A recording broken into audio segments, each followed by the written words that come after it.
the reason that there's not a gross expenditure reduction here, but we allocate portions of our overhead to our capital project to make it eligible for EIP funding. Through our EIP grants, the state of California will pay for a portion of our overhead. The methodology that we've employed is by looking at our total capital budget for the EIP as a percentage of all of our capital costs, and that represents about 95%. I mean, we're here to do essentially the EIP project, the Feather River West Levee project, whereas prior estimates had that a little bit higher when we were also doing more cost in the feasibility study. So we had originally estimated that to be 20%. Now it's closer to 5% of our costs. We keep in our operating fund and allocate the remaining 95 for cost sharing.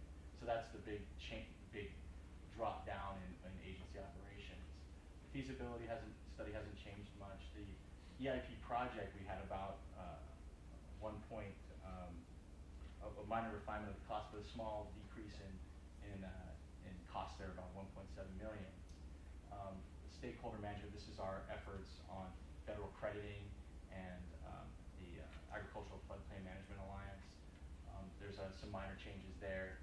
This incorporates the regional planning as a new program, and then the Starbend payment, the payment we made to LD1 to pay for the remaining costs, which the board approved, that took place in 11/12, so that's an actual cost incorporated into the total budget. So this is the same table. What we're talking about here is the agency operations. As I mentioned, the staffing costs have gone down because we're allocating more time to the EIP project to make it eligible for state cost sharing, as well as other management services have been allocated across. And then we had the same thing with the supplies and other overhead items that the state will cost share in.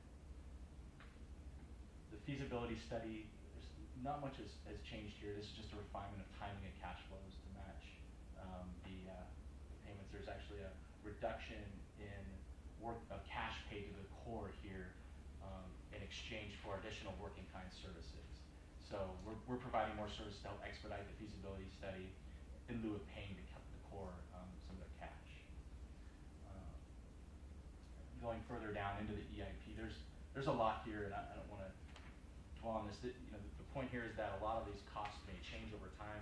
For example, we will be opening bids on Project Area C next week, and we have estimates here for construction that are based upon engineers' cost estimates that could change. And so between now and the May 8th, we will refine these numbers to better reflect actual costs and some of those estimates. But the overall expectation is that the cost of the project may not change significantly. So there might be minor adjustments coming by the May 8th, by the final hearing.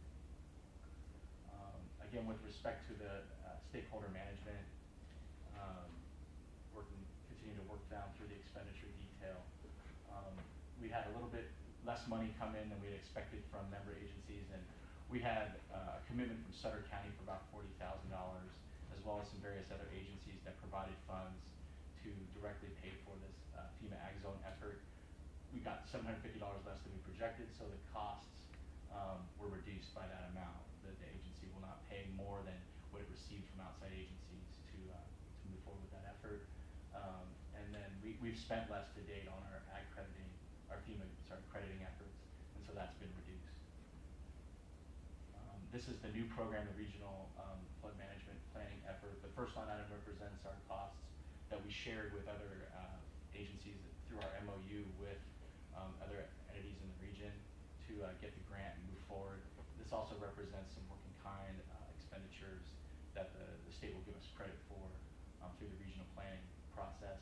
And this is the costs that are directly reflected in preparing the plan, nearly $600,000 we have the grant for. So that's really the major details on the expenditures. And as I mentioned, the Starbend payment, the $602,000, that was a cost that we incurred in 2011 and is still incorporated into the 5-year budget. To look at the revenue details a little bit, the biggest decline in revenues is related to the EIP construction grant. Here, we had originally forecasted $201 million, and that's come down a little bit. Our funding with respect to the EIP project is a function of the types of costs we incur. We expect to incur less real estate and right-of-way costs That's represented some of our cost reductions on that project to date. And so because the state's funding that at a higher percentage, if we have a reduction in higher costs, or costs that are funded at a higher percentage, our overall state revenues would go down in terms of projections. So, ultimately, the amount of state funding will be a function of the invoices that we submit to the state and what category they fall in. This is our updated estimate based upon refined construction costs. And again, just to point out, the contributions from outside agencies, we had originally budgeted $61,500, and that came down $750 based upon actual monies received. This Prop 13 grant, that was a reduction. That's actually money paid directly to the Corps. It doesn't flow through Yuba City at all, and so that should have been removed from our budget, actually. In terms of a little bit of just a very brief overview on our financing that's incorporated within the budget, we'll talk more about that, the financing plan, on our next item. But this represents a summary of all of the borrowing that the agency's incurred, including its member agency loans. We're paying in total about $514,000 in interest on the original advances. So we received $5.6 million from Yuba City, Sutter County, and LD1, and we'll be paying back about $6.2 million. Half of that has already been paid in 11-12. We expect that we'll fully draw down our line of credit and by 2015, as well as we'll talk a lot more in detail about this initial issuance of bonds of $40 million. And then at the end of the day, the line of credit, we expect to be paid off at least half of that from revenues and remaining bond issuance in the future to pay off that line of credit. So we have the ability to draw down $25 million from Rabobank. That will be paid back through a future issuance of bonds and revenues that we receive from the state. So we won't be fully in debt, the $25 million at the end of the project. So just to summarize that, I went through that very quickly. The net decrease in total expenditures as a result of the agency operations being allocated to the EIP and some decreases in overall costs relative to the current budget, as well as our decrease in revenue of about $5.1 million based upon the cost sharing formula for the EIP project. So as Mike mentioned, and as we went over in the beginning, the recommendation is to preliminarily approve the budget that's been included within the staff report for purposes of scheduling a public hearing, make the budget available to the public as needed, and schedule the public hearing for May 8th. So I know that's very quick to go through. If you have any specific questions on the information provided, I'm happy to answer that now. We'll have an opportunity to discuss the budget further at the hearing as well. Okay, any questions from members of the board? That's enough, not too painful. Okay. What's the pleasure of the board on this item? I'll go ahead and make a motion to approve this budget for a public hearing. I'll second that. Okay, moved and seconded. All those in favor say aye. Aye. All those opposed? Okay, we'll set that for a hearing on May 8th, and you'll circulate the budget for public review. Correct. Okay. Alright, we'll move on to our next presentation item, which I believe Mr. Wurzel is also going to present. Is that right? That's right. I'm going to work receive with. Presentation and update on our first permanent bond financing. All right. So that's a natural lead-in. So I'll try and make this as quick as possible as well. But we do want, this one is really important. There's a lot to consider with respect to the financing that we'll ask the board to take action on May 8th. But let me just provide a brief overview of what Dan and I would like to talk to you about with regards to the financing.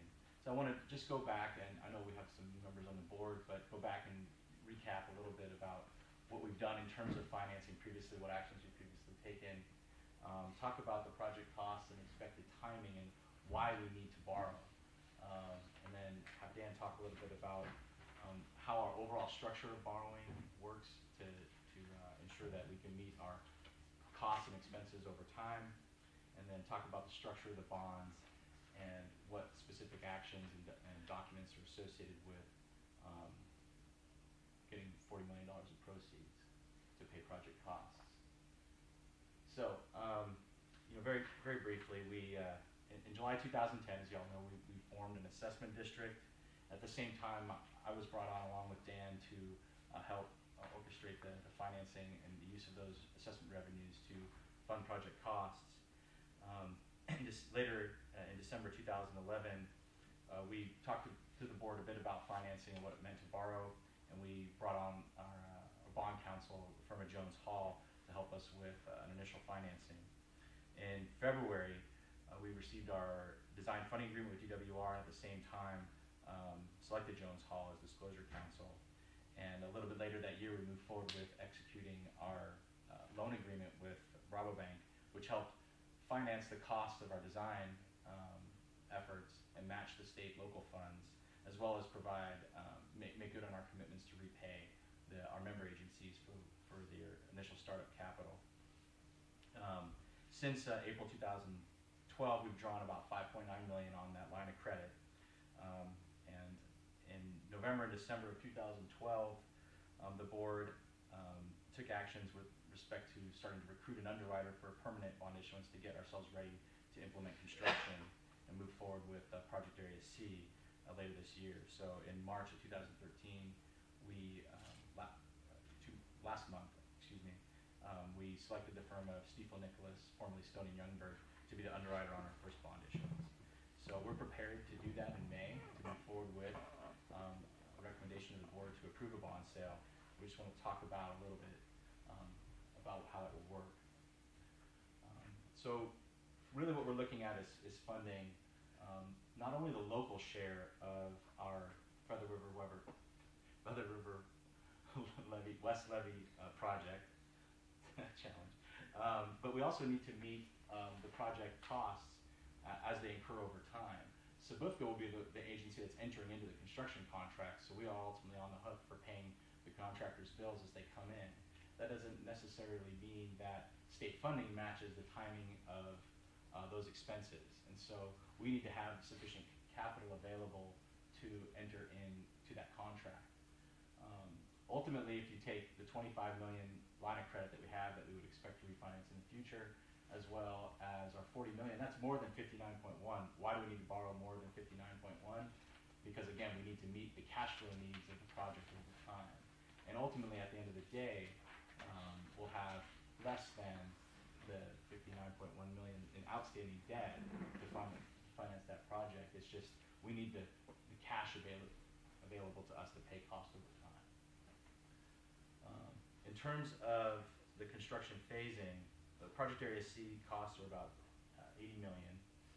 We'll be opening the bids, as I mentioned earlier, on April 29th, and construction is to start in 2013. The local share of Project Area C is about $23 million, but what we're going to be doing with this financing is not only taking care of that local share and the cash flow needs of that initial contract, but we're getting ourselves ready for completion, to start construction on Project Areas B and D in 2014. So we need, given, and Dan will talk about this a little bit later, given the opportunities to borrow at very low interest rates and the need to cover our total construction costs, we recommend